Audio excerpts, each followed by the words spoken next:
আসেন আসেন ইয়ে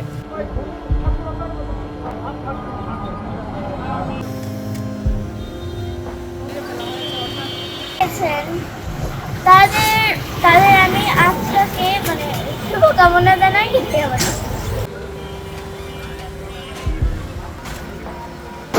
হচ্ছে যে আমাদের দেশে যিনি ছিলেন সেই বুদ্ধিজীবীদেরকে পঙ্গু করে দেওয়া হয়, অর্থাৎ বাংলাদেশ যেন আর মাথা তুলে হয়েছে, পরাস্ত হয়েছে, ঠিক তখনই এই কাজটি করেছে।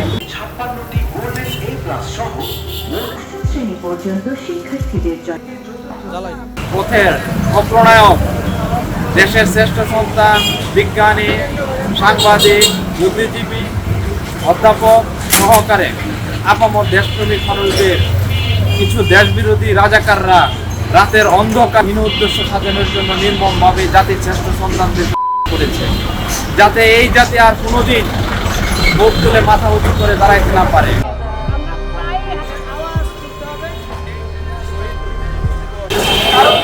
তাদের ভাবনাই ছিল যে বুদ্ধিজীবীরা কি করে, বুদ্ধিজীবীরা সত্য কথা বলা, সত্য উচ্চারণ করার যে মানুষগুলো, সেই মানুষগুলোকে তারা মেল বাজারের বদ্ধভূমিতে করা হয়েছে। আমরা তো এই মানুষদেরকে আর পাবো না, কিন্তু এই মানুষজন হচ্ছে আমাদের গর্ব।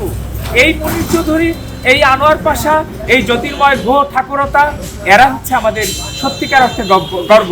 ডাক্তার ফজলের আব্দুল্লাহ হচ্ছে আমাদের গর্ব। এই যে 13 জন সাংবাদিককে যাদেরকে 40 জন আইনজীবীদেরকে ধরে নিয়ে হত্যা করা হলো, আমরা তো তাদেরকে কোনোভাবেই পাবো না, কিন্তু তাদের চিন্তা, দর্শন, আদর্শ এগুলাকে আমাদেরকে ধারণ করতে হবে। এবং সত্যি সত্যি বাংলাদেশ আমাদের দেশ, আমার দেশ। এই যে শক্তিটা আমি বলছি, বাংলাদেশ আমাদের দেশ, আমার দেশ, এইটা আমাদেরকে ভাবতে শিখেছেন আমাদের বুদ্ধিজীবীরা। দাউদ ফরমান আলী, সেটা ছিল এই বুদ্ধিজীবী কাণ্ডের নায়ক। তার নাম লেখা ছিল, এবং যাদের ডায়েরির মধ্যে যাদের নাম লেখা ছিল তাদেরকে